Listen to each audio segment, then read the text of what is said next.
പയ്യന്നൂർ പ്രസംഗത്തിൽ കോടിയേരിക്കെതിരെ കേസെടുക്കണമോ എന്നത് സംബന്ധിച്ച് നിയമോപദേശം ലഭിച്ചിട്ടില്ലെന്ന് ഡിജിപി. നിയമോപദേശം നാളെ ലഭിക്കും. തീരുമാനം അതിനുശേഷമെന്നും ഡിജിപി. വിവരങ്ങളുമായി ജീവൻ കുമാർ ചേരുന്നുണ്ട് തിരുവനന്തപുരത്തു നിന്നും. ജീവൻ, ഇത് സംബന്ധിച്ച് കുറേ വാർത്തകൾ പ്രചരിക്കുന്നുണ്ടായിരുന്നു. നമുക്ക് ലഭിക്കുന്ന ഏറ്റവും പുതിയ വിവരങ്ങൾ എന്താണ്? മനു, ഇത് സംബന്ധിച്ച് ചില വാർത്തകൾ പ്രചരിക്കുന്ന ഘട്ടത്തിലാണ് നമുക്ക് DGPയുമായി ബന്ധപ്പെടേണ്ടി വന്നത്. അദ്ദേഹവുമായുള്ള ആശയവിനിമയ കാര്യം ഇതാണ്. പയ്യന്നൂർ പ്രസംഗവുമായി ബന്ധപ്പെട്ട് നിലവിൽ കോടിയേരിക്കെതിരെ ഒരു പരാതി സംസ്ഥാന പോലീസ് മേധാവിക്ക് ലഭിച്ചിട്ടുണ്ട്. ആ പരാതിയുടെ സാങ്കത്യം പരിശോധിക്കുന്നതിനായി, അതിൻ്റെ ലീഗൽ സൈഡ് പരിശോധിക്കുന്നതിനായി അദ്ദേഹം നിയമോപദേശം തേടിയിരിക്കുകയാണ്. നിയമോപദേശം ഇതുവരെ ലഭിച്ചിട്ടില്ല. അത് നാളെയോടുകൂടി ലഭിക്കും എന്നാണ് നമുക്ക് അറിയാൻ കഴിയുന്നത്. അത് ലഭിച്ചാൽ ഉടൻ തന്നെ ആ കാര്യത്തിൽ അടിയന്തരമായി തീരുമാനവും എടുക്കുമെന്നാണ് അദ്ദേഹം നമ്മളോട് അല്പസമയങ്ങൾക്ക് മുമ്പ് പറഞ്ഞത്. മനു, അതായത് ജീവൻ, ഒരു പരാതി ലഭിച്ചാൽ അതിൽ സ്വീകരിക്കേണ്ട നിയമപരമായ കാര്യങ്ങൾ ഇപ്പോൾ നടന്നുകൊണ്ടിരിക്കുന്നു എന്നാണ് മനസ്സിലാക്കേണ്ടത്. സ്വാഭാവികമായും അത്തരത്തിൽ ഒരു പരാതി സംസ്ഥാന പോലീസ് മേധാവിക്ക് ലഭിക്കുകയാണെങ്കിൽ ആ പരാതിയുടെ വെറാസിറ്റിയെ സംബന്ധിച്ച് സംസ്ഥാന പോലീസ് മേധാവിക്ക് പരിശോധിക്കേണ്ടതായുണ്ട്. ഏതെങ്കിലും തരത്തിലുള്ള അക്രമ പ്രവർത്തനങ്ങൾക്ക് ആ പ്രസംഗത്തിലൂടെ കാരണഹേതുവായിട്ടുണ്ടോ, അല്ലെങ്കിൽ ആ പ്രസംഗം 153A പരിധിയിൽ വരുന്ന പ്രസംഗമാണോ, പ്രകോപനപരമായ പ്രസംഗത്തിന് കലാപാന്തരീക്ഷം ഉണ്ടാക്കുന്നതിന് പ്രസംഗം കാരണഹേതുവായിട്ടുണ്ടോ എന്നതടക്കമുള്ള കാര്യങ്ങൾ പരിശോധിക്കേണ്ടതുണ്ട്. എന്നാൽ കോടിയേരി ബാലകൃഷ്ണന്റെ പയ്യന്നൂർ പ്രസംഗം ആ രൂപത്തിലുള്ളതല്ല എന്ന് നിയമവൃത്തങ്ങൾക്കിടയിൽ തന്നെ അഭിപ്രായം ഉയർന്നിട്ടുണ്ട്. കാരണം അതിനുശേഷം ഏതെങ്കിലും തരത്തിലുള്ള ഒരു കലാപം പയ്യന്നൂർ സംഭവവുമായി ബന്ധപ്പെട്ട് ഉണ്ടായിട്ടില്ല. അതുകൊണ്ട് തന്നെ ഇത് ഏതെങ്കിലും തരത്തിലുള്ള ഒരു കലാപത്തിന്റെ പരിധിയിൽ വരുന്നതല്ല എന്ന സ്വാഭാവികമായ വിലയിരുത്തൽ നിയമവൃത്തങ്ങൾക്കിടയിൽ തന്നെയുണ്ട്. അത്തരത്തിലുള്ള ഒരു നിയമോപദേശം തന്നെ ആയിരിക്കാം ഒരുപക്ഷെ ലഭിക്കുന്നത്. പക്ഷേ നിലവിലത്തെ സാഹചര്യത്തിൽ പോലീസിന് ഏതെങ്കിലും തരത്തിലുള്ള നിയമോപദേശം ലഭിച്ചിട്ടില്ല എന്നാണ് സംസ്ഥാന പോലീസ് മേധാവി തന്നെ പറയുന്നത്. അതുകൊണ്ട് തന്നെ ഇത് സംബന്ധിച്ച് നിയമോപദേശം നാളെയോടുകൂടി മാത്രമാണ് ലഭിക്കുക. ലഭിച്ചു കഴിഞ്ഞാൽ ഈ കാര്യത്തിൽ അടിയന്തരമായ ആ കാര്യത്തിൽ തീരുമാനവും എടുക്കുമെന്നാണ് സംസ്ഥാന പോലീസ് മേധാവി നമ്മളോട് പറഞ്ഞത്. മനു, തീർച്ചയായിട്ടും ജീവൻ, മറ്റൊന്ന് അദ്ദേഹം നേരത്തെ പറഞ്ഞിരുന്നു, അതായത് ആ വീഡിയോ പ്രസംഗം പരിശോധിക്കാൻ വേണ്ടി ടീമിനെ ഒരു അന്വേഷണ സംഘത്തിന് അത്തരത്തിലുള്ള കാര്യങ്ങളൊക്കെ പറഞ്ഞിരുന്നു. അത്തരത്തിലുള്ള നടപടികൾ കൂടി ഈ സമയങ്ങളിൽ പുരോഗമിക്കുന്നുണ്ടോ? മനു, ഇത് സംബന്ധിച്ച് കോടിയേരി ബാലകൃഷ്ണന്റെ പയ്യന്നൂർ പ്രസംഗത്തെ സംബന്ധിച്ച് നിലവിൽ സംസ്ഥാന പോലീസ് മേധാവിക്ക് ഒരു പരാതി ലഭിച്ചിട്ടുണ്ട്. ആ പരാതിയുടെ സാങ്കത്യം അറിയുന്നതിന് വേണ്ടിയാണ് അദ്ദേഹം ഇത് സംബന്ധിച്ചുള്ള നിയമോപദേശം തേടിയിരിക്കുന്നത്. നിയമോപദേശം തേടി ഈ കാര്യത്തിലുള്ള അതിൻ്റെ വെറാസിറ്റി ചെക്ക് ചെയ്തതിന് ശേഷം ഈ കാര്യത്തിൽ അന്തിമമായ ഒരു തീരുമാനമെടുക്കും. അതിനുശേഷമായിരിക്കും ഈ കാര്യത്തിൽ ഏതെങ്കിലും തരത്തിൽ ഒരു പ്രത്യേക അന്വേഷണ സംഘം കോൺസ്റ്റിറ്റ്യൂട്ട് ചെയ്യപ്പെടേണ്ടതുണ്ടോ എന്നതടക്കമുള്ള കാര്യങ്ങൾ തീരുമാനിക്കുക. എന്തായാലും പയ്യന്നൂരിൽ CPIMന്റെ ഒരു പ്രവർത്തകൻ കൊല്ലപ്പെട്ട സംഭവവുമായി ബന്ധപ്പെട്ട് അന്ന് നടന്ന പ്രതിഷേധ യോഗത്തിൽ സ്വയം പ്രതിരോധം എന്നത് ഭരണഘടന തന്നെ നൽകുന്ന ഒരു അവകാശമാണ്. വേണ്ടി വന്നാൽ CPM പ്രവർത്തകർക്ക് സ്വയരക്ഷയ്ക്ക് വേണ്ടി അത് ഉപയോഗിക്കേണ്ടതായി വരും എന്ന് ഒരു വാക്കാണ് അദ്ദേഹം പറഞ്ഞത്. ഇത് ഏതെങ്കിലും തരത്തിൽ ഒരു കലാപാന്തരീക്ഷം ഉണ്ടാക്കുന്ന ഇതിന് ബാധകമാണോ എന്നത് നിയമവൃത്തങ്ങൾ തന്നെ പരിശോധിച്ചുകൊണ്ടിരിക്കുകയാണ്. എന്തായാലും ഇപ്പോൾ നിയമവൃത്തങ്ങൾക്കിടയിൽ നിന്ന് തന്നെ ലഭിച്ചിരിക്കുന്ന സൂചനകൾ പ്രകാരം ഈ കാര്യത്തിൽ ഏതെങ്കിലും തരത്തിലുള്ള കലാപാന്തരീക്ഷം ഈ കാര്യത്തിൽ ഉണ്ടായിട്ടില്ല എന്നാണ് കൃത്യമായ മറുപടി തന്നെയാണ് അവർ പറയുന്നതും. അത് സംബന്ധിച്ചുള്ള നിയമോപദേശം ലഭിച്ചു എന്ന് ഈ ഘട്ടത്തിൽ പറയാനാവില്ല. കാരണം നിയമോപദേശം നാളെയോടുകൂടി മാത്രമായിരിക്കും ലഭിക്കുക. അത് ലഭിച്ചതിന് ശേഷം മാത്രമായിരിക്കും ഈ കാര്യത്തിൽ ഒരു കാര്യത്തിൽ അന്തിമമായ ഒരു തീരുമാനം സംസ്ഥാന പോലീസ് മേധാവി എടുക്കുകയും ചെയ്യുക. ശരി, ജീവനാണ് വിവരങ്ങൾ നൽകിയത്. DGP പറഞ്ഞിരിക്കുന്നത്, അതായത് നിയമോപദേശം പയ്യന്നൂർ പ്രസംഗത്തിൽ, കോടിയേരിയുടെ പയ്യന്നൂർ പ്രസംഗത്തിൽ നിയമോപദേശം ലഭിച്ചിട്ടില്ല. നാളെയോടെ നിയമോപദേശം ലഭിച്ചേക്കും. അതിനുശേഷം തീരുമാനമെന്നാണ് അദ്ദേഹം പറഞ്ഞിരിക്കുന്നത്. മറ്റു വാർത്തകളിലേക്ക്. നിർദ്ദിഷ്ട അട്ടപ്പാടി വാലി ജലസേചന പദ്ധതി തമിഴ്നാടിന്റെ അഭിപ്രായം ആരായാതെ നടപ്പിലാക്കണമെന്ന കേരളത്തിന്റെ ആവശ്യം തള്ളി. കേന്ദ്ര പരിസ്ഥിതി മന്ത്രാലയമാണ് ആവശ്യം തള്ളിയത്. മനു ശങ്കർ ചേരുന്നുണ്ട് വിവരങ്ങൾ നൽകാനായി. മനു, അതായത് ഈ വിഷയത്തിൽ തമിഴ്നാടിന്റെ അഭിപ്രായം തേടേണ്ട എന്ന ആവശ്യമായിരുന്നു കേരളം മുന്നോട്ട് വച്ചത്. പക്ഷേ ഇത് അതായത് സംസ്ഥാന അതിർത്തിയിൽ നിന്ന് 10 കിലോമീറ്ററിനുള്ളിൽ സ്ഥിതി ചെയ്യുന്ന ഒരു പദ്ധതിയാണ്. അതുകൊണ്ട് തന്നെ തമിഴ്നാടിന്റെ കൂടി അഭിപ്രായം ഇക്കാര്യത്തിൽ തേടേണ്ടി വരും എന്ന നിലപാടിലേക്കാണ് പരിസ്ഥിതി മന്ത്രാലയം നീങ്ങിയിരിക്കുന്നത്. വലിയ പ്രതീക്ഷകളോടെയാണ് കേരളം ഈ ഒരു പദ്ധതിയുമായി മുന്നോട്ട് പോയിരുന്നത്. അതിൻ്റെ ആ ഒരു മുന്നോട്ടുള്ള പോക്കിന് തന്നെ തടയിടുകയാണ് ഇപ്പോൾ കേന്ദ്രത്തിൻ്റെ ഈ നിലപാട്. മനു, എന്തായാലും കനത്ത തിരിച്ചടി തന്നെയാണ് കേരളത്തിന്റെ മുന്നോട്ടുള്ള ആവശ്യങ്ങൾക്ക് കേന്ദ്ര സർക്കാർ പ്രതികൂലമായി തന്നെ ഇപ്പോൾ പ്രതികരിച്ചിരിക്കുന്നത്. അട്ടപ്പാടി ജലസേചന പദ്ധതി തമിഴ്നാടിന്റെ അഭിപ്രായം തേടാതെ നടപ്പാക്കാൻ അനുവദിക്കണമെന്നായിരുന്നു കേരളം കേന്ദ്ര പരിസ്ഥിതി മന്ത്രാലയത്തോട് ആവശ്യപ്പെട്ടിരുന്നത്. എന്നാൽ ഈ ആവശ്യം പൂർണ്ണമായി തന്നെ കേന്ദ്ര പരിസ്ഥിതി മന്ത്രാലയം തള്ളി. തമിഴ്നാടിന്റെ നിലപാടറിഞ്ഞ ശേഷമേ പദ്ധതിയുടെ പാരിസ്ഥിതിക അനുമതിക്കുള്ള അപേക്ഷ കേന്ദ്ര വനം പരിസ്ഥിതി മന്ത്രാലയം ഇനി വീണ്ടും പരിഗണിക്കുകയുള്ളൂ. അതിനാൽ നിലപാടറിയിക്കാതെ തമിഴ്നാട് വീണ്ടും നടപടികൾ വൈകിപ്പിക്കുമെന്ന് തന്നെയാണ് നിലവിൽ ലഭിക്കുന്ന വിവരം. ഈ സാഹചര്യത്തിൽ പദ്ധതിയുടെ ഭാവിയും അനിശ്ചിതത്വത്തിലേക്ക് നീങ്ങുകയാണ്. നിലവിൽ ശിരുവാണി നദിയിൽ ചിറ്റൂരിൽ ഡാം നിർമ്മിക്കാൻ ഉദ്ദേശിക്കുന്ന പദ്ധതി കേരള തമിഴ്നാട് അതിർത്തിയിൽ നിന്നും 10 കിലോമീറ്റർ പരിധിയിലായതിനാൽ തമിഴ്നാടിന്റെ അനുമതി അനിവാര്യമാണെന്നാണ് കേന്ദ്ര സർക്കാർ നിലപാടിൽ ഉറച്ചു നിൽക്കുന്നത്. ഇതേ തുടർന്ന് കഴിഞ്ഞ മെയ്യിൽ സംസ്ഥാന ജലസേചന വകുപ്പ് സെക്രട്ടറി പദ്ധതിയെക്കുറിച്ച് അഭിപ്രായം തേടി തമിഴ്നാട് ജലസേചന സെക്രട്ടറിക്ക് കത്തയക്കുകയും ചെയ്തിരുന്നു. 2 മാസം കഴിഞ്ഞിട്ടും തമിഴ്നാടിന്റെ മറുപടിയും ലഭിച്ചിരുന്നില്ല. തമിഴ്നാട് പ്രതികരണം അറിയിക്കാത്തതിനാൽ ഇനിയും മറുപടിക്ക് കാത്തു നിൽക്കേണ്ടതില്ലെന്ന് കാട്ടി നിലവിൽ ചീഫ് എഞ്ചിനീയർ പരിസ്ഥിതി മന്ത്രാലയത്തിന് കത്ത് നൽകുകയും ചെയ്തിരുന്നു. എന്നാൽ ഇതിന് നൽകിയ മറുപടിയിലാണ് ഇപ്പോൾ കേരളത്തിന്റെ ആവശ്യം പൂർണ്ണമായും കേന്ദ്രം തള്ളിക്കളഞ്ഞത്.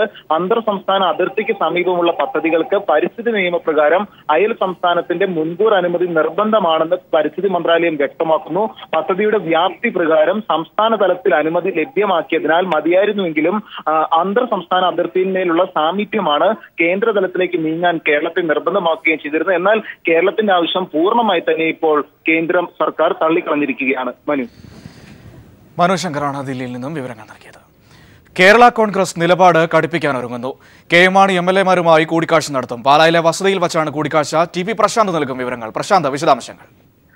മനു, കഴിഞ്ഞ ദിവസം ഉമ്മൻചാണ്ടി കെ എം മാണിയെ അനുനയിപ്പിക്കാൻ പാലായിലെ വീട്ടിൽ എത്തിയിരുന്നു. എന്നാൽ ഈ അനുനയ ശ്രമങ്ങളെല്ലാം തന്നെ കെ എം മാണി തള്ളിക്കളഞ്ഞിരിക്കുന്ന സാഹചര്യത്തിലാണ് കേരള കോൺഗ്രസിന്റെ MLA മാരുടെ യോഗം ഇന്ന് വൈകിട്ട് 5 മണിയോടുകൂടി കെ എം മാണിയുടെ പാലായിലെ വസതിയിൽ ചേരുന്നത്.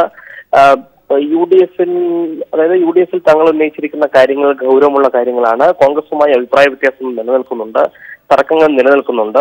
ഇതെല്ലാം പരിഹരിക്കുന്നതിന് വേണ്ടിയിട്ടുള്ള ഗൗരവമായിട്ടുള്ള ശ്രമങ്ങൾ UDF-ന്റെ ഭാഗത്തുനിന്ന് ഉണ്ടാകണമെന്ന നിലപാടിൽ തന്നെയാണ് കെ എം മാണി അടക്കമുള്ള നേതാക്കൾ ഉറച്ചു നിൽക്കുന്നത്. മാത്രവുമല്ല, ഓഗസ്റ്റ് 7 തീയതികളിൽ ചരൽപ്പൂണിൽ നടക്കുന്ന ആ ക്യാമ്പിൽ നിർണായകമായ തീരുമാനങ്ങൾ പാർട്ടി കൈക്കൊള്ളാൻ സാധ്യത ഏറെ നിലനിൽക്കുന്നു. പ്രത്യേകിച്ച് ഇപ്പോഴത്തെ ഒരു സാഹചര്യത്തിൽ തങ്ങളുടെ പാർട്ടിക്ക് നീതി കിട്ടാത്ത ഒരു സാഹചര്യമാണ് നിലനിൽക്കുന്നത്.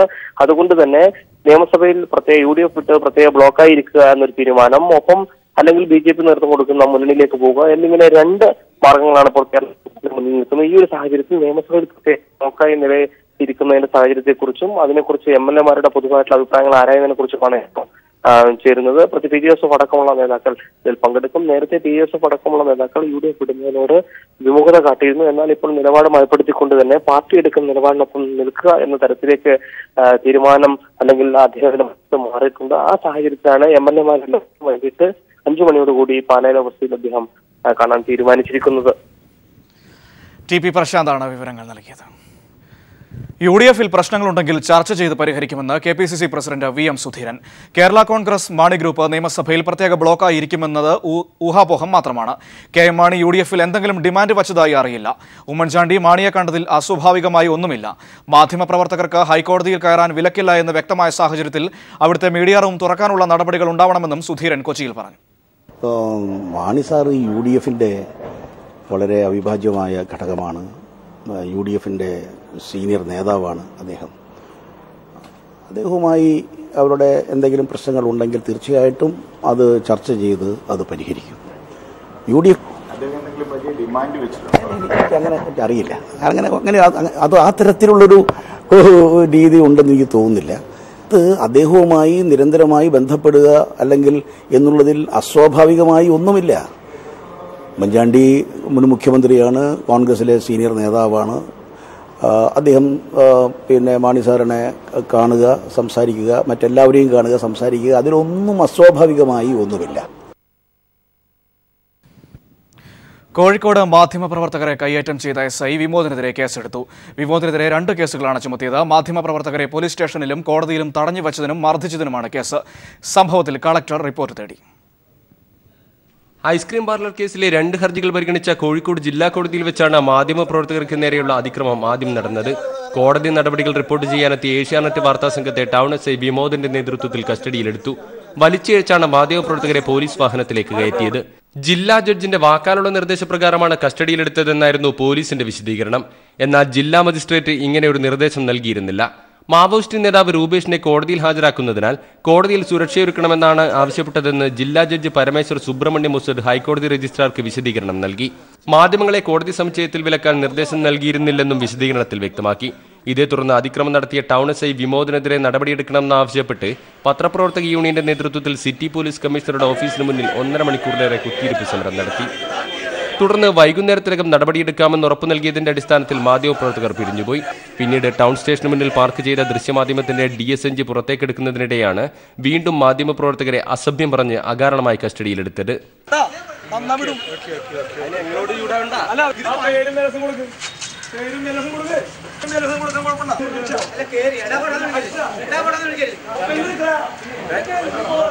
ഇതേ തുടർന്ന് മാധ്യമപ്രവർത്തകർ ടൗൺ സ്റ്റേഷന് മുന്നിൽ പ്രതിഷേധിച്ചു.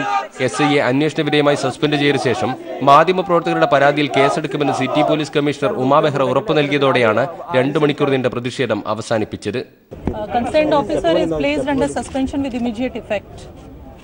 പരാതി കിട്ടിയിട്ടുണ്ട്. നമ്മൾ അതിലെ ലീഗൽ ആക്ഷൻ എടുക്കുന്നുണ്ട്. കേസ് രജിസ്റ്റർ ചെയ്യുന്നുണ്ട്. അന്വേഷണ ഓൾറെഡി സ്റ്റേഷനിലെ CCTV ക്യാമറ ഉണ്ട്. അതിൽ ഫുട്ടേജ് എടുക്കാം. എന്തിവിടെ സംഭവിച്ചു അത് കറക്റ്റായിട്ട് അന്വേഷണം ഉണ്ടാവും. ഇൻവെസ്റ്റിഗേഷനിലെ ഭാഗമായിട്ട് അറസ്റ്റ് ആവശ്യമുണ്ടെങ്കിൽ അറസ്റ്റ് ചെയ്യും. CPIM ജില്ലാ secretary P. Mohanan master, A. Pradeep Kumar MLA, DCC president KC Abu തുടങ്ങി വിവിധ രാഷ്ട്രീയ സംഘടനാ നേതാക്കളും KUWJ ഭാരവാഹികളുമാണ് സിറ്റി പോലീസ് കമ്മീഷണറുമായി ചർച്ച നടത്തിയത്. മാധ്യമ സ്വാതന്ത്ര്യത്തിന് നേരെയുള്ള കടന്നുകയറ്റത്തിനെതിരെ വിവിധ കോണുകളിൽ നിന്ന് ശക്തമായ പ്രതിഷേധമായിരുന്നു. News bureau, Kozhikode. കുഞ്ഞാലിക്കുട്ടി വരവിൽ കവിഞ്ഞ സ്വത്ത് സമ്പാദിച്ചുവെന്ന പരാതിയിൽ അന്വേഷണത്തിന് ഉത്തരവ്. വിജിലൻസ് DGPക്ക് കോഴിക്കോട് വിജിലൻസ് കോടതിയാണ് അന്വേഷണത്തിന് നിർദ്ദേശം നൽകിയത്. കണ്ണൂർ സ്വദേശിയുടെ പരാതിയിലാണ് നടപടി. അടുത്ത മാസം 18-നകം റിപ്പോർട്ട് സമർപ്പിക്കാനാണ് കോടതി നിർദ്ദേശം. വിജിലൻസ് ഡയറക്ടർ നേരിട്ട് പരിശോധിക്കാനും കോടതി ഉത്തരവുണ്ട്.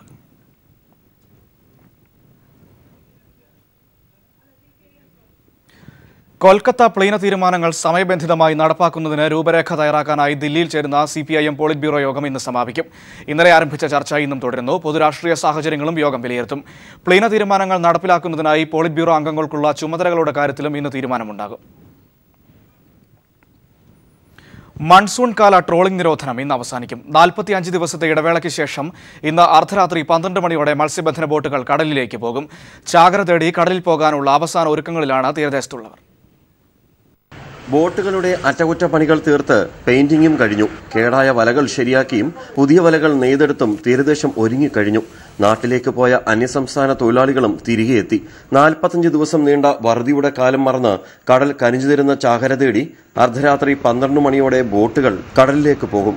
കയറ്റുമതിക്കാർക്ക് ഏറെ പ്രിയപ്പെട്ട കരിക്കാടി ചെമ്മീൻ, കളിമീൻ, കണവ എന്നിവയാണ് ബോട്ടുകാരുടെ പ്രതീക്ഷ. ഞങ്ങൾക്ക് ഏറ്റവും കൂടുതൽ കരിക്കാടിയും കഴന്തനും CF-ഉം സ്കുഡും നിഡിൽ സ്കുഡും ഒക്കെ ഒട്ടഫാസൊക്കെ ലഭ്യമാകുന്ന സമയമാണിത്. പ്രായപൂർത്തിയെത്തി ഈ മൺസൂൺ കാല ടൈമിലാണ്. ഞങ്ങൾക്ക് വേണ്ടത് ട്രോളിംഗ് നിരോധനമല്ല. ഞങ്ങൾക്ക് വേണ്ടത് ഒരു സമ്പൂർണ്ണ യന്ത്രവൽകൃത മത്സ്യബന്ധന നിരോധനമാണ്. ഇപ്പോൾ ട്രോളിംഗ് നിരോധനം നടപ്പിലാക്കാൻ തുടങ്ങിയിട്ട് 27 വർഷം പിന്നിട്ടിട്ടും മത്സ്യസമ്പത്തിന് യാതൊരു വിധമായ വർധനവും കണ്ടിട്ടില്ല.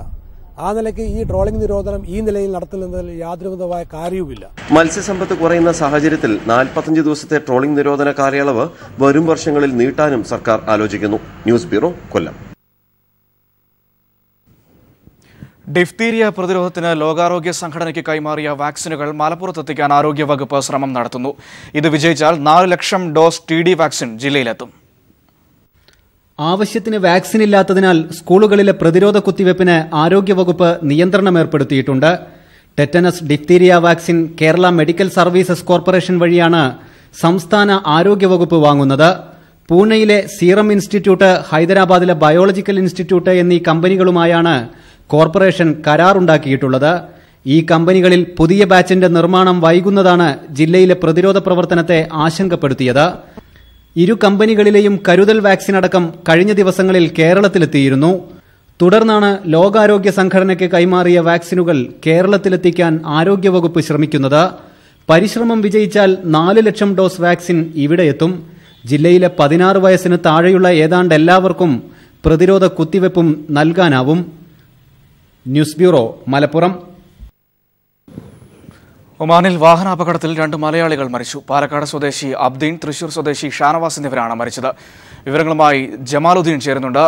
ജമാൽ, എങ്ങനെയാണ് അപകടം സംഭവിച്ചത്? സംഭവം എന്താണ്?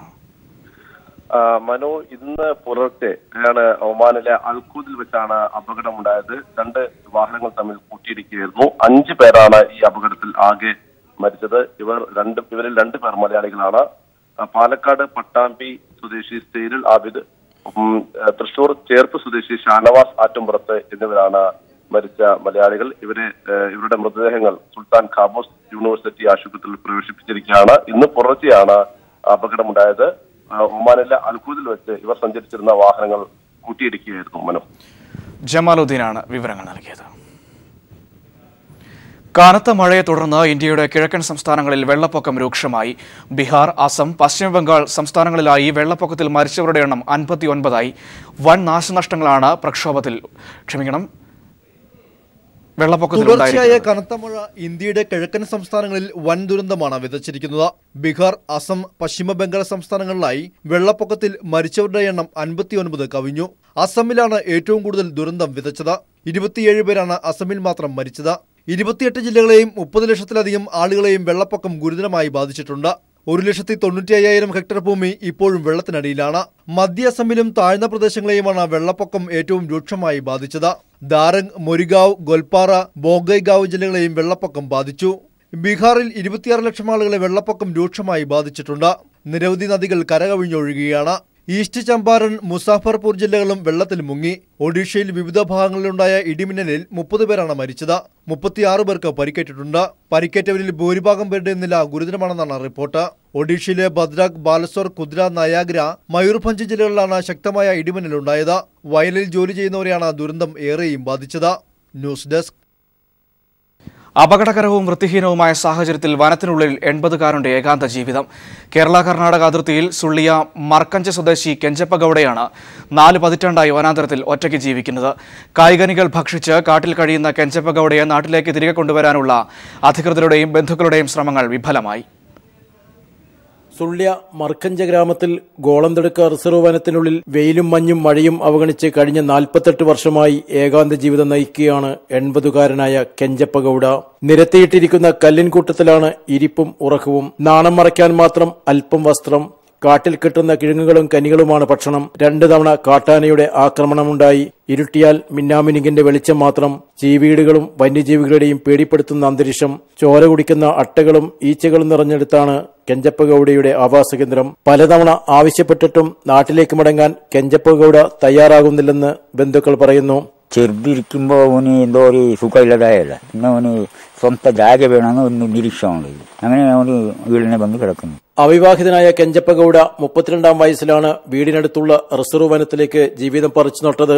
ചോദ്യങ്ങളോട് പ്രതികരിക്കാത്ത കെഞ്ചപ്പ ഗൌഡ എന്തുകൊണ്ട് കാട്ടിലെ ഏകാന്ത ജീവിതം തിരഞ്ഞെടുത്തുവെന്ന് മാത്രം വ്യക്തമാക്കുന്നില്ല. നാട്ടിലേക്ക് തിരികെ കൊണ്ടുപോകുവാൻ ബന്ധുക്കളും സന്നദ്ധ പ്രവർത്തകരും പലതവണ ശ്രമിച്ചെങ്കിലും കെഞ്ചപ്പ ഗൌഡ വഴങ്ങുന്നില്ല. കാടിന്റെ വന്യതയിൽ കഴിഞ്ഞ 4 പതിറ്റാണ്ടായി ഏകാന്ത ജീവിതം നയിക്കുകയാണ് കെഞ്ചപ്പ. ലോകത്തോടുള്ള പ്രതിഷേധമെന്ന നിലയിലാണ് ഈ മനുഷ്യന്റെ ഒറ്റപ്പെട്ടുള്ള ജീവിതം. ക്യാമറാമാൻ ഷൈജു ബിലാത്രയ്ക്കൊപ്പം സണ്ണി ജോസഫ്. BJP മുൻ സംസ്ഥാന സെക്രട്ടറി AG ഉണ്ണികൃഷ്ണനും 1000-ലധികം പ്രവർത്തകരും പാർട്ടി വിടുന്നു. BJP വിട്ട ഇവർ ഇടതുപക്ഷവുമായി ചേർന്ന് പ്രവർത്തിക്കാനാണ് തീരുമാനിച്ചിരിക്കുന്നത്. പാർട്ടി പുനഃസംഘടനയിൽ നേരിട്ട കടുത്ത അവഗണനയാണ് ഇവരെ BJP വിടാൻ പ്രേരിപ്പിച്ചത്. പാർട്ടി പുനഃസംഘടനയിൽ 1000-ലധികം വരുന്ന പ്രവർത്തകരെ അവഗണിച്ചതിനെ തുടർന്നാണ് BJP മുൻ സംസ്ഥാന സെക്രട്ടറിയായിരുന്ന AG ഉണ്ണികൃഷ്ണൻ BJP വിടാൻ തീരുമാനിച്ചത്. അവഗണന ദേശീയ അധ്യക്ഷന്റെ ശ്രദ്ധയിൽപ്പെടുത്തിയിരുന്നു. സംസ്ഥാന നേതൃത്വവുമായും സംസാരിച്ചു. പക്ഷേ തഴഞ്ഞവരെ പരിഗണിക്കാൻ പാർട്ടി തയ്യാറായില്ല. ഈ പശ്ചാത്തലത്തിൽ ഇനി ഇടതുപക്ഷവുമായി ചേർന്ന് പ്രവർത്തിക്കാനാണ് തീരുമാനം. ഏറ്റവും അവസാനം അഖിലേന്ത്യാ പ്രസിഡന്റിനെ വരെ സംഘടനയ്ക്കുള്ളിൽ ഇപ്പോൾ നടക്കുന്ന ഈ പ്രവർത്തനങ്ങളെക്കുറിച്ച് അഖിലേന്ത്യാ പ്രസിഡന്റ് ശ്രദ്ധയിൽ വരെ കൊണ്ടുവന്നിട്ടുണ്ട്. പക്ഷെ അതിന് യാതൊരു പരിഹാരവും ഇല്ലാത്ത സ്ഥിതിയിൽ ഇങ്ങനെ ഒരു സംഘടനാ പ്രവർത്തനവുമായി മുന്നോട്ട് പോകാൻ കഴിയില്ല എന്ന് ഉത്തമ ബോധ്യമുള്ളതിന്റെ അടിസ്ഥാനത്തിലാണ് ഭാരതീയ ജനതാ പാർട്ടിയുമായിട്ടുള്ള സജീവ പ്രവർത്തനം ഏതാണ്ട് അവസാനിപ്പിച്ചാണ് ഇപ്പോൾ ഞാൻ നിൽക്കുന്നത്.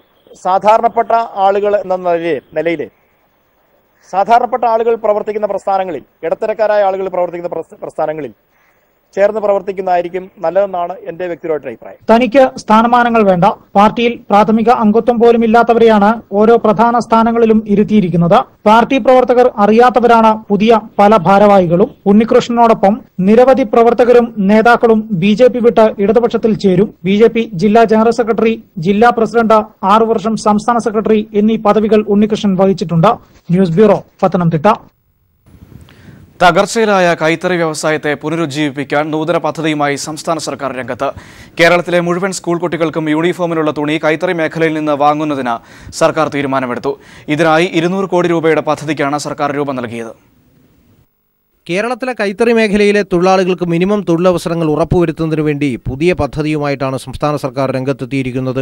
കേരളത്തിലെ മുഴുവൻ സ്കൂൾ കുട്ടികൾക്കും യൂണിഫോമിനുള്ള തുണി കൈത്തറി മേഖലയിൽ നിന്ന് തന്നെ വാങ്ങുന്നതിനുള്ള തീരുമാനമെടുത്തു. ധനമന്ത്രി തോമസ് ഐസക് തന്റെ ഫേസ്ബുക്ക് പോസ്റ്റിലൂടെയാണ് തീരുമാനം അറിയിച്ചത്. കൈത്തറി തുണിത്തരങ്ങളുടെ വ്യത്യസ്തമായ സാമ്പിളുകൾ സ്കൂൾ അധികൃതർക്ക് നൽകുകയും അധികൃതർ നൽകുന്ന ഓർഡർ തുണി നെയ്ത്തുകാർക്ക് എത്തിക്കുകയും ചെയ്യും. കൈത്തറിക്കാർക്ക് വർഷത്തിൽ 200 ദിവസത്തെ തൊഴിലെങ്കിൽ ഉറപ്പുവരുത്താനാണ് ഇതുവഴി സംസ്ഥാന സർക്കാർ ഉദ്ദേശിക്കുന്നത്. പരമ്പരാഗത മേഖലകൾ തകരുമ്പോൾ അതിലെ നിലവിലെ തൊഴിലാളികളെ എങ്ങനെ സംരക്ഷിക്കാമെന്നതിന് ഒരു ബദൽ മാതൃക കേരളം തേടുകയാണെന്നും ഐസക് തന്റെ ഫേസ്ബുക്ക് പോസ്റ്റിൽ കുറിച്ചു. News bureau, Thiruvananthapuram. മലനാടിന്റെ വസ്ത്രസങ്കല്പത്തിന് ഒരു കാലത്ത് പട്ടിന്റെ നിറം ചാർത്തിയ അഞ്ചനാട് യാൻ കോർപ്പറേറ്റീവ് സൊസൈറ്റി പുനരുജ്ജീവിപ്പിക്കണമെന്ന ആവശ്യം ശക്തമാകുന്നു. 25 വർഷം മുൻപ് മേഖലയിലെ മൾബറി കർഷകർക്ക് ആശ്രയമായിരുന്ന ഫാക്ടറി നടത്തിപ്പിലെ പാകപ്പിഴകൾ മൂലം മുട്ടുകയായിരുന്നു. ഗ്രാമവികസന വകുപ്പ് ഫാക്ടറി ഏറ്റെടുത്ത് പുനരാരംഭിക്കുമെന്ന പ്രഖ്യാപനമുണ്ടായെങ്കിലും ഇത് യാഥാർത്ഥ്യമായില്ല. ഒരു കാലത്ത് മലയോര ജനതയുടെ വസ്ത്രസങ്കല്പത്തിന് പട്ടിന്റെ നിറം ചാർത്തിയിരുന്ന അഞ്ചനാട് യാൻ കോപ്പറേറ്റീവ് സൊസൈറ്റിയുടെ ഇന്നത്തെ അവസ്ഥയാണിത്. 25 വർഷം മുമ്പ് ഇടത് സർക്കാരിന്റെ കാലത്ത് വ്യവസായ മന്ത്രിയായിരുന്ന KR ഗൗരിയമ്മ നാടിന് സമർപ്പിച്ച ഈ സ്ഥാപനത്തിൽ 300-ലധികം ജീവനക്കാരുണ്ടായിരുന്നു. ഒപ്പം ജില്ലയുടെ വിവിധ കോണിൽ നിന്നും ആയിരക്കണക്കിന് ആളുകൾ കൃഷി ചെയ്ത് മൾബറി ഇവിടേക്കെത്തിച്ച് ഉപജീവനവും നടത്തിയിരുന്നു. പട്ടയമില്ലാത്ത 25 ഏക്കറോളം ഭൂമി സൊസൈറ്റിയുടെ കൈവശമുണ്ടായിരുന്നത് ഇപ്പോൾ സ്ഥലത്തെ പ്രമാണിമാരുടെ കൈവശത്താണ്. സ്ഥാപനത്തിന് സംഭവിച്ച അപജയത്തെക്കുറിച്ച് സൊസൈറ്റിയുടെ ആദ്യകാല അംഗമായ കൃഷ്ണപിള്ള, നിയമം മാറി സൊസൈറ്റിയുടെ എല്ലാം ഇലക്ടഡ് മെമ്പേഴ്സ് ആകണമെന്നൊരു നിയമം വന്നു. അങ്ങനെ ഇലക്ടഡ് മെമ്പേഴ്സ് ആയതിനു ശേഷമാണ് ഈ പ്രശ്നങ്ങൾ ഇവിടെ രൂപം കൊണ്ടതും ഓരോന്നായിട്ട് അങ്ങനെ നശിപ്പിക്കാൻ തുടങ്ങിയത്. ഇപ്പോൾ അതിനകത്തിരുന്ന സാധനങ്ങൾ കാര്യം വിറ്റത് തന്നെ അതിനകത്തൊരു 1 ലക്ഷം രൂപ വില വരുന്ന ഒരു ജനറേറ്ററൊക്കെ ഉണ്ടായിരുന്നെന്ന് പറഞ്ഞു. അതുമൊക്കെ ഈ ഇരുമ്പ് വിലക്കുകാർ അടിച്ചുകൊണ്ട് പോയി എന്നാണ് കേട്ടത്. അതിനകത്ത് ഇപ്പം എന്തൊക്കെ ഉണ്ടെന്ന് തന്നെ അറിയില്ല. അങ്ങനെ വൻ നഷ്ടം, കോടിക്കണക്കിന് രൂപയാണ് ഇവിടെ ഇറക്കിയ സെൻട്രൽ ഗവൺമെൻറ്റും സ്റ്റേറ്റ് ഗവൺമെൻറ്റും എല്ലാം കൂടി. പക്ഷേ എല്ലാം പാഴായിപ്പോയി. 2014 സ്ഥാപനത്തെ പുനർജീവിപ്പിക്കാൻ ഗ്രാമവികസന വകുപ്പ് ശ്രമം നടത്തിയെങ്കിലും അവിചാരിതമായി ഈ നീക്കം തടയപ്പെട്ടു. സ്ഥാപനം പുനരാരംഭിച്ചാൽ കാന്തല്ലൂർ, വട്ടവട, മറയൂർ പഞ്ചായത്തുകളെ കൂടാതെ സമീപ പ്രദേശങ്ങളിൽ മൾബറി കൃഷി വീണ്ടും സജീവമാകും. മൾബറി കൃഷി വ്യാപനത്തിനായി കേന്ദ്ര സർക്കാർ കോടികൾ ചെലവിടുമ്പോഴാണ് അനന്ത സാധ്യതയുള്ള ഈ സ്ഥാപനം കാടുകയറിയും കയ്യേറിയും നശിക്കുന്നത്. ക്യാമറമാൻ ദിലീപ് ഗോപിക്കൊപ്പം ലെസ്ലി ജോൺ, ഇടുക്കി. സെസ് 5 രൂപയാക്കി ഉയർത്തിയാൽ മാത്രമേ തിയേറ്ററുകളിൽ ടിക്കറ്റ് മെഷീൻ വെക്കാൻ അനുവദിക്കുകയുള്ളൂവെന്ന് ഫിലിം എക്സിബിറ്റേഴ്സ് ഫെഡറേഷൻ. സർക്കാർ ടിക്കറ്റ് മെഷീൻ അടിച്ചേൽപ്പിച്ചാൽ തിയേറ്ററുകൾ അടച്ചിടുമെന്നും സമരം സംബന്ധിച്ച് 10-ാം തീയതി കൊച്ചിയിൽ ചേർന്ന യോഗത്തിൽ തീരുമാനമെടുക്കുമെന്നും ഫെഡറേഷൻ പ്രസിഡന്റ് ലിബർട്ടി ബഷീർ പറഞ്ഞു. കാലശേഷം തന്റെ വീട് ഗ്രന്ഥശാലയാക്കി സംരക്ഷിക്കണമെന്നായിരുന്നു സാംസ്കാരിക കേരളത്തിന്റെ ശബ്ദമായിരുന്ന ഡോക്ടർ സുകുമാർ അഴീക്കോടിന്റെ ആഗ്രഹം. തത്വമസി എന്ന വീട് സാംസ്കാരിക വകുപ്പ് ഏറ്റെടുത്ത് സ്മാരകമാക്കിയെങ്കിലും ഗ്രന്ഥശാല എന്ന അർത്ഥം ഈ ഭവനത്തിന് ഇനിയും കൈവന്നിട്ടില്ല. അഴീക്കോടിന്റെ ജീവിത സമ്പാദ്യമായ 8000-ലധികം പുസ്തകങ്ങളും കുറിപ്പുകളും ഇരവിമംഗലത്തെ സ്മാരകത്തിലുണ്ടെന്ന കാര്യം ഗവേഷണ വിദ്യാർത്ഥികൾക്ക് പോലും ഇന്നും അജ്ഞാതമാണ്. സാംസ്കാരിക കേരളം ഒരു കാലത്ത് കാതോർത്ത സാഗരഗർജനങ്ങൾ പിറവികൊണ്ട ഇടമാണിത്. സ്പന്ദമാപിനികൾക്ക് അളക്കാൻ കഴിയാതെ പോയ പ്രകമ്പനങ്ങൾ ഉരുൾപൊട്ടിയിരുന്ന ഇടം. ഇത് തന്നെ പറ്റി പ്രശംസിച്ചിട്ടില്ലെങ്കിൽ ദംഷ്ട്രകളും പല്ലുകളും പുറത്തിടുന്ന ഒരു ഹിംസ്ര മൃഗത്തെ പോലെയാണ്. പ്രസംഗത്തെ ഒരേ സമയം പ്രതിഷേധമായും പ്രതിരോധമായും മറ്റു ചിലപ്പോഴൊക്കെ ആക്രമണമായും മാറ്റാൻ കഴിഞ്ഞിരുന്ന പ്രതിപാദനൻ ഡോക്ടർ സുകുമാർ അഴീക്കോടിന്റെ എഴുത്തുമുറിയാണിത്. തൃശൂർ ഇരവിമംഗലത്തെ മണലിപ്പുഴയുടെ തീരം ചേർന്നുള്ള അഴീക്കോടിന്റെ വീട് ഇപ്പോൾ സാംസ്കാരിക വകുപ്പിന്റെ സംരക്ഷണയിലാണ്. അദ്ദേഹത്തിന്റെ യാത്രകളിലും ഏകാന്തതയിലും ഒരേപോലെ കൂട്ടായിരുന്ന പുസ്തകങ്ങളുടെ വലിയ ശേഖരം ഈ എഴുത്തുമുറിയെ സജീവമാക്കുന്നു. മലയാളത്തിലും മറ്റ് ഭാഷകളിലുമായി ഏതാണ്ട് 8000-ലധികം പുസ്തകങ്ങൾ. ഏത് ഗ്രന്ഥശാലയോടും കിടപിടിക്കും മാഷിന്റെ പുസ്തകശേഖരം. ഗവേഷണ വിദ്യാർത്ഥികൾക്ക് മുതൽക്കൂട്ടാവുന്ന ഈ വിജ്ഞാനശേഖരം തേടിയെത്തുന്നവർ ഒരുപക്ഷെ കുറവാണ്.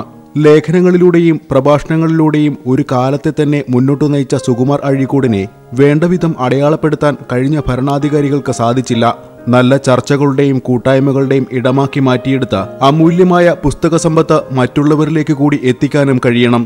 എങ്കിൽ മാത്രമേ ഒരു വാക്കും വരിയും കൊണ്ട് സാംസ്കാരിക കേരളത്തെ ഇരുത്തി ചിന്തിപ്പിച്ച ഒരു മഹാമനുഷ്യയോട് നീതി പുലർത്തി കടന്നുപോകാൻ നമുക്ക് കഴിയൂ. News bureau, Thrissur. സംസ്ഥാന സെൻട്രൽ ലൈബ്രറിയുടെ കാവാലം നാരായണപ്പണിക്കർ അനുസ്മരണം തിരുവനന്തപുരത്ത് നടന്നു. ലൈബ്രറി ഉപദേശക സമിതി അംഗം KR ക്ലീറ്റസ് അധ്യക്ഷനായ ചടങ്ങിൽ ജോർജ് ഓണക്കൂർ, സുധീർ, R ബിജു തുടങ്ങിയവർ പങ്കെടുത്തു.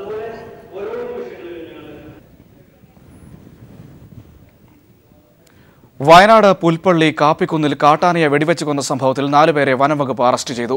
പുൽപ്പള്ളി സ്വദേശികളായ വേട്ടസംഘത്തെയാണ് പ്രത്യേക അന്വേഷണ സംഘം പിടികൂടിയത്. കഴിഞ്ഞ 26-നാണ് കൃഷിയിടത്തിൽ പിടിയാനയെ വെടിയേറ്റ് ചെറിഞ്ഞ നിലയിൽ കണ്ടെത്തിയത്. ഫോറൻസിക് വിദഗ്ധർ നടത്തിയ പരിശോധനയിൽ നാടൻ തോക്ക് ഉപയോഗിച്ചാണ് ആനയെ വെടിവെച്ച് കൊന്നതെന്ന് കണ്ടെത്തിയിരുന്നു. തുടർന്ന് പ്രദേശത്തെ നാടൻ തോക്ക് ഉപയോഗിക്കുന്നവരെ കേന്ദ്രീകരിച്ച് നടത്തിയ അന്വേഷണത്തിലാണ് പ്രതികളെ പിടികൂടിയത്.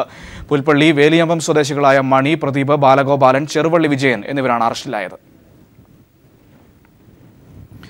കണ്ണൂർ ആയിക്കര മത്സ്യമാർക്കറ്റിന് സമീപം ഓലമേഞ്ഞ കൂരയ്ക്ക് കീഴിൽ 20 കുടുംബങ്ങളാണ് ദുരിതം പേറി കഴിയുന്നത്. ഈ കൂരകളാവട്ടെ ഇന്നും പട്ടാളത്തിന്റെ ഉടമസ്ഥതയിലുള്ള സ്ഥലത്താണ്.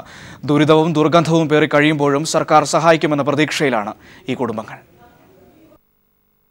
കണ്ണൂർ ആയിക്കര മത്സ്യമാർക്കറ്റിന് സമീപമുള്ള 20 കുടുംബങ്ങൾ ഇന്നും കഴിയുന്നത് ദുരിതക്കയത്തിലാണ്. ആയിക്കര മത്സ്യക്കൂമ്പാരത്തിനടുത്ത് ദുർഗന്ധവും പേറി ജീവിതം തള്ളി നീക്കുമ്പോഴും സ്ഥലത്തിന്റെ ഉടമകളല്ല ഈ കുടുംബങ്ങൾ. റേഷൻ കാർഡും വീട്ടു നമ്പറും മറ്റ് സർക്കാർ രേഖകളുമെല്ലാം സ്വന്തമായുള്ള ഇവർക്ക് സ്ഥലത്തിന്റെ ഉടമസ്ഥാവകാശം മാത്രമില്ല.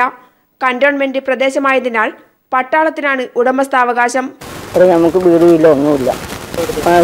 ചോർന്നിട്ട് കിടക്കാൻ കഴിയില്ല. അത് സീറ്റെല്ലാം കെട്ടിട്ട് നമ്മൾ കിടക്കണത്. സീറ്റ് വലിച്ചിട്ട് കെട്ടിട്ടാണ് കിടക്കണത്. ചോർന്നിട്ട് കിടക്കാൻ കഴിയില്ല. ഓലപ്പരല്ലേ. ഓലമേഞ്ഞ ഈ വീടുകൾക്കുള്ളിൽ ദുർഗന്ധവും ദുരിതവും പേറി ജീവിക്കുമ്പോൾ പുനരധിവാസത്തിന് സർക്കാർ തങ്ങളെ സഹായിക്കുമെന്ന പ്രതീക്ഷയിലാണ് ആയിക്കരയിലെ ഈ മത്സ്യത്തൊഴിലാളി കുടുംബങ്ങൾ. PV Joshila, news bureau, Kannur.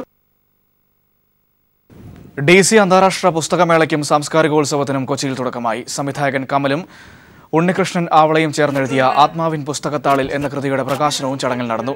കവി മധുസൂദനൻ നായരാണ് പുസ്തക പ്രകാശനം നിർവഹിച്ചത്. നടി കാവ്യ മാധവൻ, സംവിധായകരായ ലാൽ ജോസ്, റോഷൻ ആൻഡ്രൂസ്, ആഷിഖ് അബു തുടങ്ങിയവരും ചടങ്ങിൽ പങ്കെടുത്തു. കൊല്ലം തീരത്തടിഞ്ഞ മണ്ണുമാന്തി കപ്പൽ ഏറ്റെടുത്ത് ലേലം ചെയ്യാൻ അനുമതി തേടി സംസ്ഥാന സർക്കാർ ഹൈക്കോടതിയെ സമീപിച്ചു.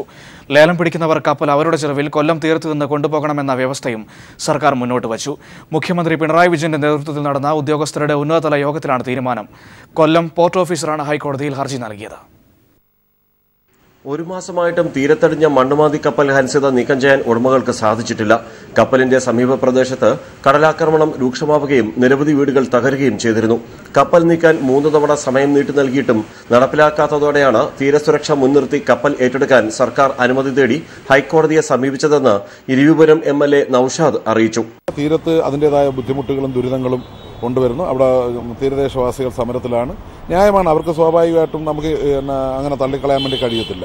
അതുകൊണ്ട് തന്നെ സർക്കാർ എന്നുള്ള തരത്തിൽ ഇത് കണ്ടുകൊണ്ടിരിക്കാൻ കഴിയത്തില്ല. അവരെന്തെങ്കിലും കൊണ്ടുപോകട്ടെ എന്ന നിലപാട് സ്വീകരിച്ച് ഇരിക്കാൻ കഴിയാത്തത് കൊണ്ട് തന്നെ സർക്കാർ ഇപ്പോൾ ഇത് ഏറ്റെടുക്കാൻ, ഇത് സ്വകാര്യ കപ്പലായതുകൊണ്ട് തീരത്തി ദുരിതങ്ങൾ ഉണ്ടാക്കുന്നു എന്നുള്ള കാരണത്താൽ ഇത് ഏറ്റെടുക്കാനും ഏറ്റെടുത്തിട്ട് ഇവിടുന്ന് ഇത് നീക്കം ചെയ്യണം എന്ന കണ്ടീഷനോടുകൂടി ലേലം ചെയ്യാനുമുള്ള അനുമതിക്കായിട്ട് ഹൈക്കോടതിയിൽ കേസ് ഫയൽ ചെയ്തിരിക്കുകയാണ്.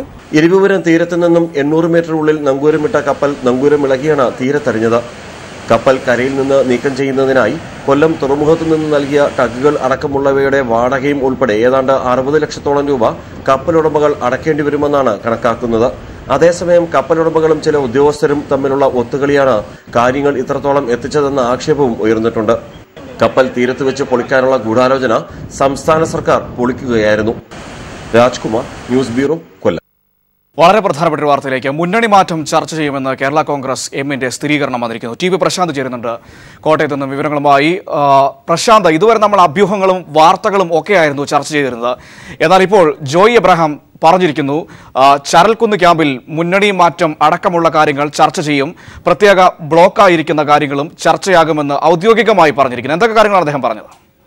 ഉമ്മൻചാണ്ടി കഴിഞ്ഞ ദിവസം പാലായിൽ അനുനയ നീക്കങ്ങളുമായി കെ എം മാണിയെ സന്ദർശിച്ചിരുന്നു. അതിനുശേഷം കെ എം മാണി ചരൽക്കുന്നിലെ ക്യാമ്പിൽ കാത്തിരുന്ന് കാണാമെന്ന സൂചന തന്നെയാണ് നൽകിയിരുന്നത്. എന്നാൽ ആ സൂചനകളെല്ലാം തന്നെ ബലപ്പെടുത്തുന്ന രീതിയിൽ ഇന്ന് കേരള കോൺഗ്രസ് ആസ്ഥാനത്ത് അവരുടെ വിദ്യാർത്ഥി സംഘടനയുടെ പരിപാടിയിൽ പങ്കെടുക്കാനെത്തിയപ്പോൾ പാർട്ടി ജനറൽ സെക്രട്ടറി കൂടിയായിട്ടുള്ള advocate Joy Abraham M P ഇപ്പോൾ വ്യക്തമാക്കിയിരിക്കുന്നത് മുന്നണി മാറ്റവും പ്രത്യേക ബ്ലോക്കും എല്ലാം തന്നെ ചരൽക്കുന്നിലെ ക്യാമ്പിൽ പ്രധാന ചർച്ചാ വിഷയമാകും എന്നതിന്റെ സൂചനകൾ തന്നെയാണ് അദ്ദേഹം നൽകിയിരിക്കുന്നത്. എന്തായാലും നിലപാട് കെ എം മാണി കടുപ്പിക്കുന്നു എന്നതിന്റെ വളരെ ശക്തമായിട്ടുള്ള ഒരു വികാരം തന്നെയാണ് ഇപ്പോൾ ഇവിടെ പ്രകടമാക്കിയിരിക്കുന്നത്. എന്തു തന്നെയാലും പ്രത്യേക ബ്ലോക്കായി ഇരിക്കുക എന്ന വലിയ ഒരു ആവശ്യത്തിലേക്ക് കാര്യങ്ങൾ നീങ്ങുന്നു. UDF കടുത്ത സമ്മർദ്ദത്തിലേക്ക് നീങ്ങുന്നു. അത് തന്നെയാണ് ഇപ്പോൾ ഇവിടെ വന്നിരിക്കുന്നത്. പ്രത്യേകിച്ച് ബാർക്കോഴ വിവാദവുമായി ബന്ധപ്പെട്ട് ഉയർന്നിട്ടുള്ള പാർട്ടിയുടെ പ്രതിച്ഛായ എല്ലാം തന്നെ നഷ്ടപ്പെടുന്ന രീതിയിലേക്ക് അതിന് കോൺഗ്രസ് ചില നേതാക്കന്മാർ കൂട്ടുനിന്നു എന്നുള്ള ഒരു ആരോപണവും എല്ലാം തന്നെ വ്യക്തമാണ്. ഈ ഒരു സാഹചര്യത്തിലാണ് കടുത്ത നിലപാടുകളിലേക്ക് കേരള കോൺഗ്രസ് നീങ്ങുന്നു എന്നതിന്റെ സൂചനകൾ തന്നെ പാർട്ടി ജനറൽ സെക്രട്ടറി കൂടിയായിട്ടുള്ള ജോയ് എബ്രഹാം ഇപ്പോൾ നൽകിയിരിക്കുന്നത്. പ്രശാന്ത്, ഈ പതിവ് സ്റ്റിയറിംഗ് കമ്മിറ്റി കൂടുന്നതിന് മുമ്പൊക്കെ ഇത്തരത്തിൽ ചില കാര്യങ്ങളൊക്കെ പറയാറുണ്ട്. പക്ഷേ അവിടെ പിന്നീട് കാര്യങ്ങളെല്ലാം പാർലമെന്ററി പാർട്ടി തീരുമാനിക്കുമെന്ന് പറഞ്ഞു പോവുകയെന്ന കാര്യങ്ങളാണ് ഇതുവരെ സംഭവിച്ചിട്ടുള്ളത്. പക്ഷേ ഇത്തവണ ഈ ചരൽക്കുന്ന് ക്യാമ്പിലേക്ക് വരുമ്പോൾ കാര്യങ്ങൾ അങ്ങനെയല്ല. അവിടെ കുറച്ചുകൂടി കാര്യങ്ങൾ കടുപ്പമാണ്. ചില നിലപാടുകളിലേക്ക് മാണി ഗ്രൂപ്പ് എത്തുന്നു എന്ന് വ്യക്തമാകുന്ന സൂചനകളല്ലേ ഈ പ്രതികരണങ്ങൾ കൂടി ചേർത്ത് വായിക്കുമ്പോൾ മനസ്സിലാക്കേണ്ടത്? തീർച്ചയായും മനു, പ്രത്യേകിച്ച് തെരഞ്ഞെടുപ്പിന് ശേഷം തെരഞ്ഞെടുപ്പിൽ പല മണ്ഡലങ്ങളിലും തങ്ങളുടെ പാർട്ടിയുടെ തോൽവിക്ക് കാരണമായത് കോൺഗ്രസ് ആണെന്നുള്ള ഒരു ആരോപണം കേരള കോൺഗ്രസ് ഉയർത്തിയിരുന്നു. അതിനുശേഷം കോൺഗ്രസുമായി പല ജില്ലാ കമ്മിറ്റികളും വളരെ അകൽച്ചയിലാണ്. UDFുമായി യാതൊരു തരത്തിലുള്ള ബന്ധം വേണ്ട എന്ന നിലപാടാണ് ഭൂരിഭാഗം ജില്ലാ കമ്മിറ്റികളും കഴിഞ്ഞ കോട്ടയത്ത് ചേർന്ന സ്റ്റിയറിംഗ് കമ്മിറ്റി യോഗത്തിൽ പറഞ്ഞത്. ഈ ഒരു സാഹചര്യത്തിൽ പാർട്ടി നേതൃത്വം തന്നെ നിലപാട് കൃത്യമായി സ്വീകരിക്കണം എന്നുള്ള ഒരു കാര്യങ്ങളിലേക്ക് എത്തിയിരുന്നു. അതുകൊണ്ട് തന്നെ കെ എം മാണിയും പി ജോസഫിന് അടക്കമുള്ള നേതാക്കളെ ചുമതലപ്പെടുത്തുന്ന ഒരു സ്ഥിതി ഉണ്ടായി. ഈ ചുമതലപ്പെടുത്തിയതിന്റെ ഭാഗമായിട്ടായിരുന്നു പിന്നീട് നടന്ന UDF യോഗങ്ങളിലും തന്നെ ഈ നേതാക്കൾ പങ്കെടുക്കാതിരുന്നത്.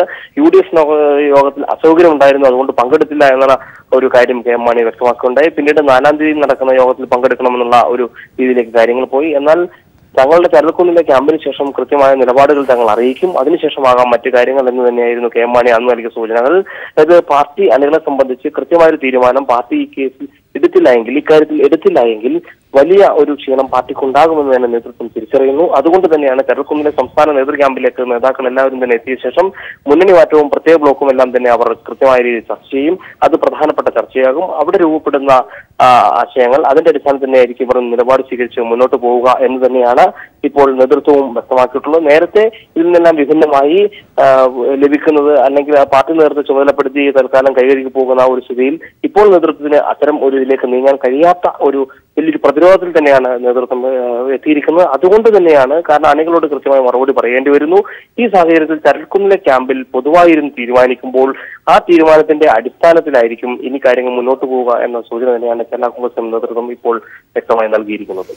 TP പ്രശാന്താണ് കോട്ടയത്ത് നിന്നും വിവരങ്ങൾ നൽകിയത്. മാണി ഗ്രൂപ്പ് കടുത്ത നിലപാടിലേക്ക് നീങ്ങുന്നു എന്ന സൂചനകൾ തന്നെയാണ് പുറത്തേക്ക് വരുന്നത്. ഇനി റിയോ കാഴ്ചകൾ.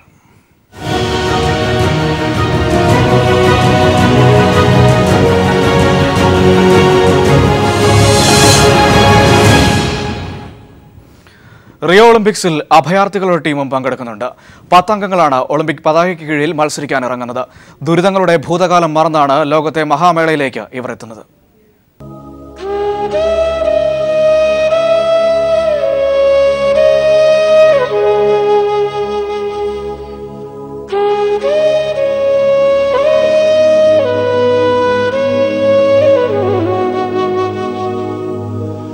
ലോകത്തിന്റെ മഹാമേളയ്ക്ക് റിയോ ഡി ജനീറോയിൽ ആളും ആരവങ്ങളും ഉയരുമ്പോൾ സ്വന്തമായി ഒരു തുണ്ട് മണ്ണുപോലുമില്ലാത്ത ചിലർ വരുന്നുണ്ട്.